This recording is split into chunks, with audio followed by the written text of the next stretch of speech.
This is going to be a big year no matter what. I think because not only about all the companies coming from US and other market back to Hong Kong, we're also going to have a lot of big homegrown IPOs coming up this year. So I'm not sure whether this year we're going to be number one again, but it's looking that we will definitely be very strong, and it's going to be very competitive. It's a great market. The underlying market is very strong, very resilient, despite all the challenges we're facing today.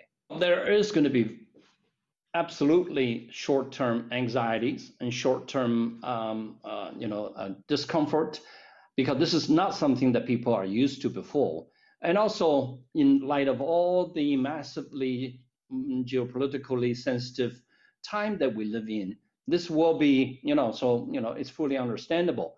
But I think if anybody who really understands Hong Kong, understands China's, overall traditional, philosophical approach, in Hong Kong, they should really, pretty easy conclude that ultimately the long-term impact is limited because, two systems, one country, two systems, absolutely works for the best interest of China. And I think no matter what happens, no matter what the U.S. Government will do, in terms of its conflict with China, and I think ultimately, and even with the national security law introduction, Hong Kong will remain to be the most international, the most open, the most free, the most Western market of China. So maybe slightly today, we used to be, people used to know us as the most Chinese, kind of an international market.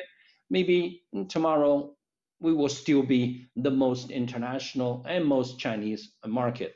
But I think in order for people to have a better comfort on this very emotional issue, I think it's important to quickly have a few words about, why we are here, and also how this is going to be implemented and how people are thinking about it. I think we are here on a very, very simple issue.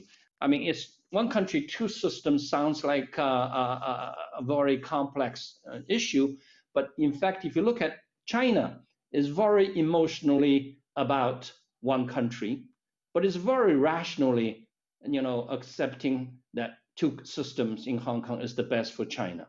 And on the converse side, we people in Hong Kong are very emotionally invested in two systems because we want our freedom to be preserved, our market structure to be preserved, our common law, rule of law to be preserved. So we're very emotionally invested in two systems.